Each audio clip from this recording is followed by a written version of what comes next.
Bienvenue à toutes et à tous, retour dans l'univers de la Roue du Temps pour couvrir le 7e et le 8e épisode, 8e et dernier épisode de cette première saison, une saison un peu inégale sans doute. Alors rassurez-vous, il n'y aura pas de spoiler sur les livres avant la toute dernière partie de cette vidéo. Par contre, bien sûr, il y aura des tas de spoilers sur la série, puisque je considère que vous l'avez vu jusqu'au 8e et dernier épisode.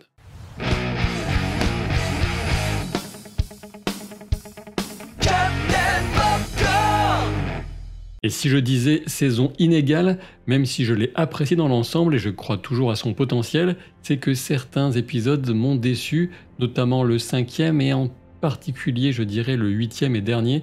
C'est dommage de terminer une saison sur un épisode qui est sans doute le plus faible, avec des faiblesses aussi bien en termes de production que de choix scénaristiques. C'est vraiment dommage, ça pique un petit peu. On peut souligner deux informations plutôt pertinentes à ce sujet. Brandon Sanderson, l'auteur qui a fini d'excellente manière la saga littéraire avec les 3 derniers livres, n'a pas pu donner ses notes de production concernant les scripts des épisodes 7 et 8 avant qu'ils ne soient filmés, alors qu'il avait pu le faire pour les épisodes 1 à 6. Alors ça n'a pas empêché l'épisode 7 d'être vraiment réussi, mais je crois que les retours de Brandon Sanderson auraient pu éventuellement, s'ils avaient été écoutés en tout cas, éviter quelques pièges dans lesquels l'épisode 8 est tombé. Deuxième information à avoir en tête, les épisodes 7 et 8 sont ceux qui ont été les plus touchés par le hiatus de production lié à la pandémie, et cela a pu se ressentir sur les effets visuels puisque les équipes effets spéciaux n'étaient pas présents sur le tournage d'après ce que j'ai compris, ou du moins pour l'épisode 8, ce qui pourrait expliquer la grosse différence de mon point de vue entre l'effet, la réussite des trologues dans le premier épisode et ce qu'on a pu voir dans le 8e. Dans l'ensemble, comme je vous le disais, je continue à croire au potentiel de cette série, d'abord parce qu'en tant que lecteur des livres, je connais la puissance des événements à venir. Ensuite, j'espère que la saison 2, les saisons suivantes, auront un peu plus de budget, un peu plus de temps de production, et ce qui pourrait permettre de venir aplanir certains des problèmes qui sont apparus dans cette première saison. Ce qu'on peut déjà affirmer avec une quasi-certitude, c'est que la deuxième saison comptera elle aussi 8 épisodes, même si je pense qu'un format à 9 ou 10 épisodes aurait été bienvenu, et la saison 2 est plutôt bien avancée en termes de tournage, et Brandon Sanderson a déjà lu les 6 premiers scripts sur 8, donc on peut être assez confiant, en tout cas j'espère, pour une arrivée de la saison 2 en fin d'année 2022. J'ajouterai également que contrairement à certains, puisqu'il y a des tas d'avis qui sont exprimés sur internet, je trouve que la distribution de cette série est plutôt solide. Alors tout le monde n'est pas au niveau de Rosamund Pike, que je trouve vraiment excellente en Moiraine. On a aussi Daniel Henney qui est très très bon en Lan Mandragoran. Mais pour les autres, je dirais que c'est plutôt des personnages qui n'ont pas eu le développement, l'arc narratif suffisant pour permettre aux acteurs de s'exprimer. Et là, je pense en particulier à Perrine. On va en venir maintenant en détail à l'épisode 7, que j'ai trouvé solide dans l'ensemble à quelques petites exceptions près. Le passage dans les chemins était plutôt bien géré en termes de rendu visuel et d'oppression, et je ne peux m'empêcher de trouver réjouissante l'idée de voir Nynaeve qui réagit aux attaques mentales du vent noir, le Machine Chin, en lui envoyant un gros blast d'énergie dorée à la gueule. Un autre point positif avec l'apparence de la cité de Fal Dara, et donc sur la production, le visuel de la série, ça m'a semblé souvent attaqué de manière injuste. On m'a dit que c'était cheap, etc. Et je trouve que c'est très rarement le cas. Le seigneur Agelmar et sa sœur Amalisa parviennent à être plutôt intéressants et engageants en très peu de scènes. Encore un point positif. On comprendra avec l'épisode 8 pourquoi Perrine perçoit la présence de Padan Fain dans les rues de la cité. C'est simplement pour remplacer au pied levé un mat dont l'acteur avait alors quitté la série en plein tournage. Concernant l'introduction de Min et de ses visions, ça ne correspondait pas forcément à mon propre canon imaginaire, celui que j'avais développé en lisant les livres, mais la surprise n'était pas pour autant déplaisante. Je trouvais que le personnage posait bien les bases et que ça donnait envie de la revoir. Ce qui m'a nettement moins convaincu dans l'épisode, c'est l'idée d'un amour non dit de Perrine pour Egwene. La série a fait des efforts pour éviter d'être cataloguée dans de la fantasy young adulte, qui pullule depuis quelques années, et dont les livres ne font clairement pas partie. Et quelle mauvaise idée donc de venir saper ce travail en créant ce triangle amoureux fumeux qui ne devrait pas aboutir sur grand chose par la suite et qui nous donne droit ici à quelques scènes un peu bancales. Dans cet épisode 7, les meilleures scènes, on les trouve comme souvent autour de Moiraine, de Lan et parfois de Nynaeve. Et c'est donc encore le cas dans cet épisode avec les discussions entre l'Aes Sedai et son Warder, son champion si vous préférez, et ensuite cette scène simple mais touchante du repas de famille auquel Lan va convier Nynaeve par surprise. Cette fois-ci, c'est lui qui la prend par surprise, pour aboutir au final sur une petite séquence Love to Love. Il faut dire que l'alchimie des deux acteurs fonctionne bien à l'écran. Je suppose que la révélation autour de la véritable identité du dragon réincarné en la personne de Rand n'aura pas vraiment étonné grand monde. Dans l'ensemble, c'était plutôt bien amené, et pas forcément une mauvaise idée pour cette première saison d'avoir maintenu ce mystère. Mais j'en viens maintenant à la pièce maîtresse de cet épisode 7 avec son Cold Open, avec cette mère de Rand, cette Aiel, et dont on aura la conclusion de ce Cold Open que vers la fin de l'épisode avec l'épiphanie de Rand. Alors j'imagine que certains diront que la chorégraphie n'était pas assez réaliste, mais de mon côté je dois dire que je m'en fous, que j'ai adoré l'intensité de ces dernières minutes de vie de Tigraine pour les premières de Rand. La mère de celui qui deviendra le dragon réincarné vend chèrement sa peau et rencontre enfin un homme au moins encore capable d'humanité au cœur d'une guerre qui opposait les Aiel aux soldats d'Illian. Une caméra montée sur un robot ultra performant a permis de capturer cette scène au tournage épuisant et le résultat est tout simplement magnifique, une introduction rêvée pour un peuple aussi iconisé que celui des Aiel dans la saga littéraire. Autre épisode et autre cold open avec le flashback de 3000 ans en arrière vers le précédent dragon Lutherain Telamon. J'ai apprécié l'effort de l'usage de la langue ancienne et la façon de souligner sans aucun doute possible que la technologie de l'époque relève pour nous de la science-fiction.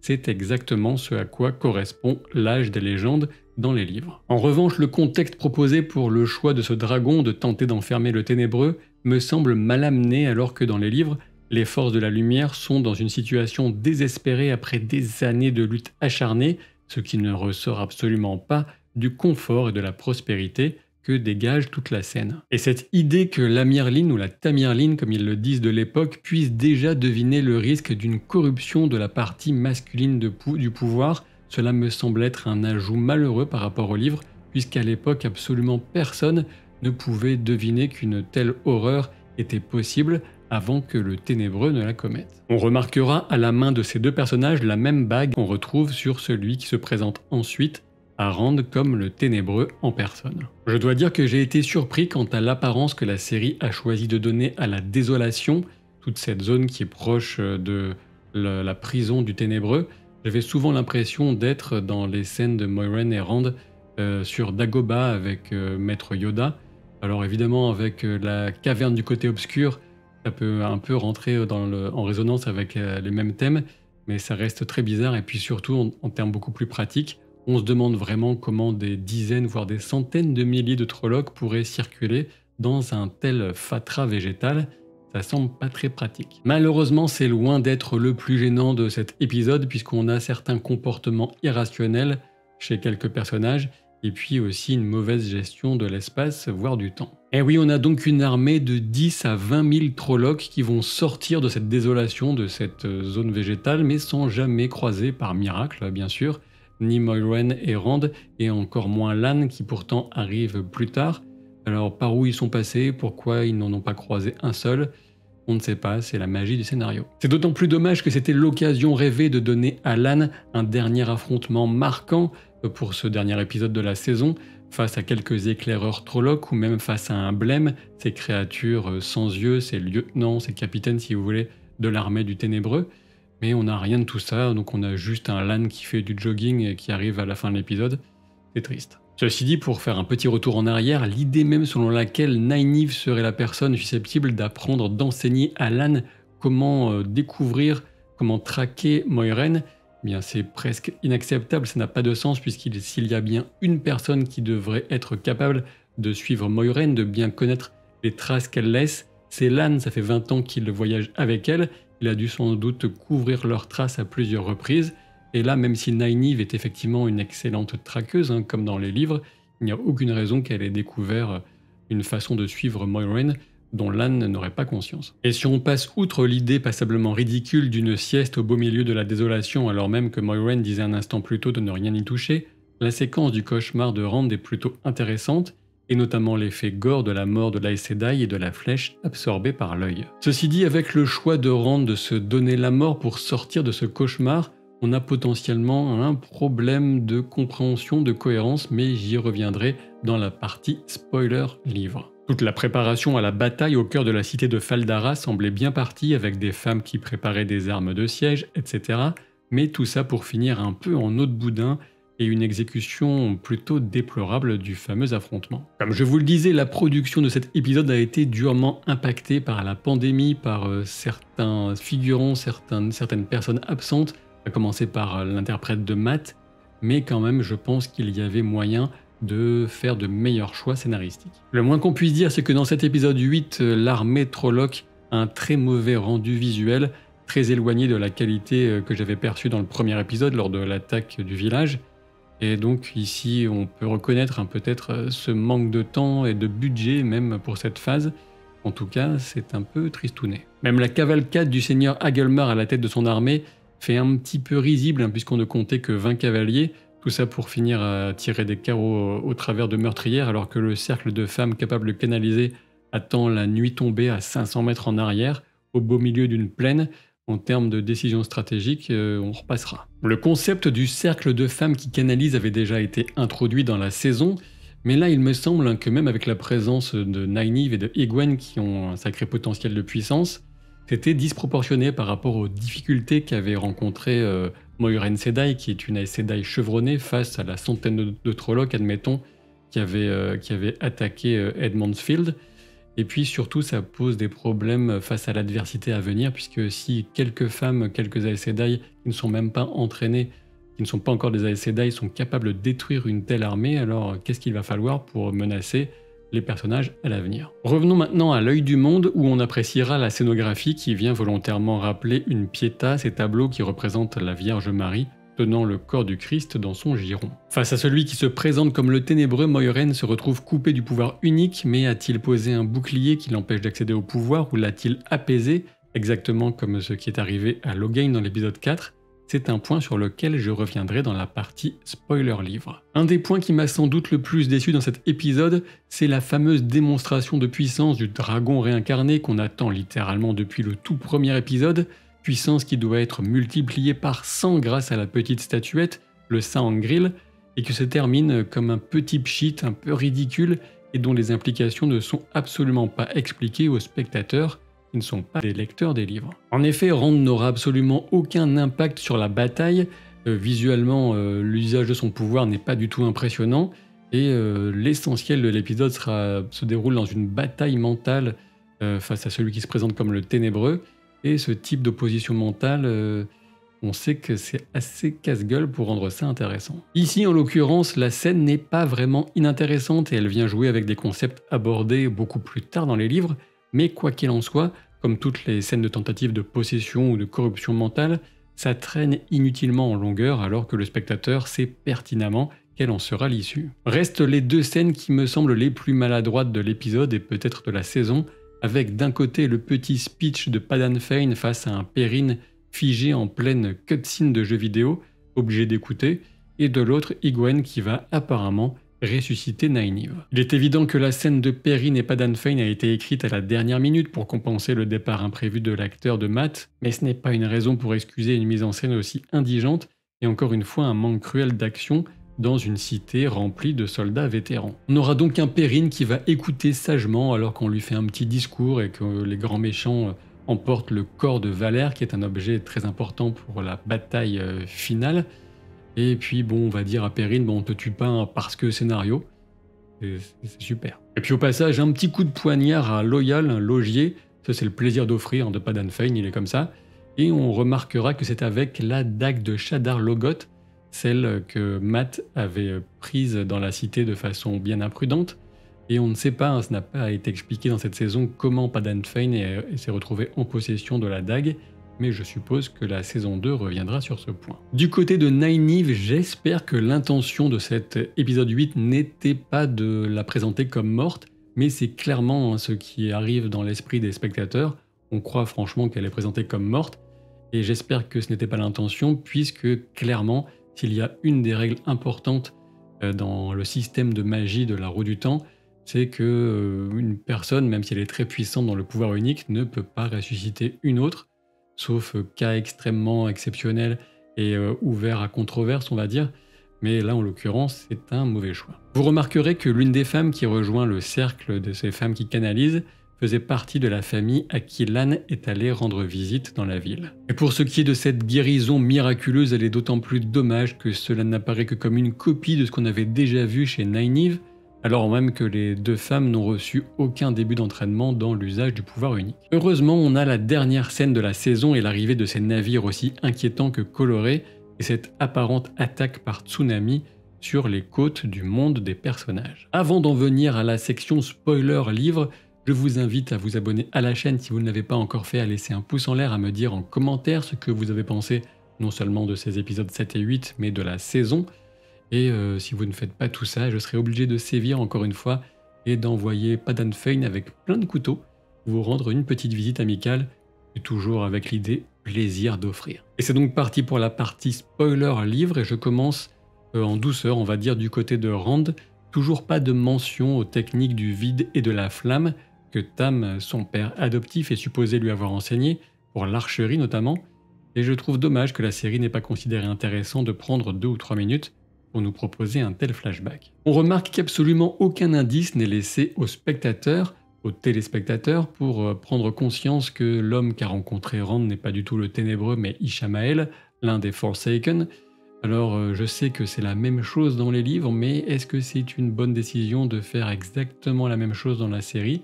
Je n'en suis pas forcément convaincu. De même, il est extrêmement difficile, voire impossible de deviner que l'action de Rand a été manipulée et qu'Ishamael a obtenu exactement ce qu'il voulait, à savoir la destruction du premier sceau de Quendilar sur la prison du Ténébreux. Pour les spectateurs ignorant les livres, impossible de comprendre de quelle substance on parle et quels sont les enjeux. Je peux comprendre le choix, mais le fait de lâcher un mot inventé, comme Quendilar, en toute fin de saison peut faire partie des frustrations, pour certains en tout cas. Quelques remarques sur le système de magie et surtout la façon dont il est présenté dans la série par rapport au livre.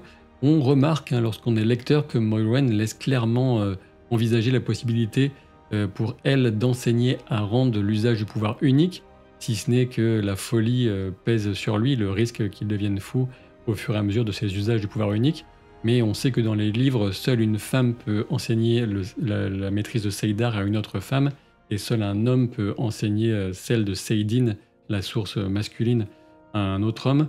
Et on remarque aussi que Ishamael, lorsqu'il tente apparemment dans la projection de ce monde possible d'expliquer à Rand comment canaliser, il lui dit de se laisser aller, de se laisser porter, de ne pas résister, alors que dans les livres c'est tout le contraire, c'est justement la spécificité entre Saidin, la source masculine, qui est complètement tumultueuse et que les hommes doivent dompter par un effort de force mentale, alors que justement Saidar, la source féminine, eh bien, il faut se laisser aller, se laisser emporter. Et je trouve dommage de perdre ces subtilités, ces différences qui entrent clairement dans toute la notion d'harmonie des opposés, en quelque sorte, qui est un élément important de la roue du temps, qu'on retrouve clairement avec le symbole justement qui est au cœur de l'œil du monde, le yin et le yang, même s'ils ne sont pas appelés ainsi dans cet univers. Enfin, sur une question qui n'est pas vraiment le système de magie, mais qui est connexe, on a Rand qui se donne la mort sans hésiter pour sortir du cauchemar, une décision qui semble déjà totalement impulsive, terriblement dangereuse, mais surtout cela vient créer un précédent qui risque de devenir source de confusion concernant les règles de Tel Aran-Rhiod, le monde des rêves. De mon point de vue, dans cette première saison, on a vu quasiment que des rêves normaux, entre guillemets, manipulés par Ishamael, chaque fois qu'il apparaissait avec les yeux et la bouche en feu.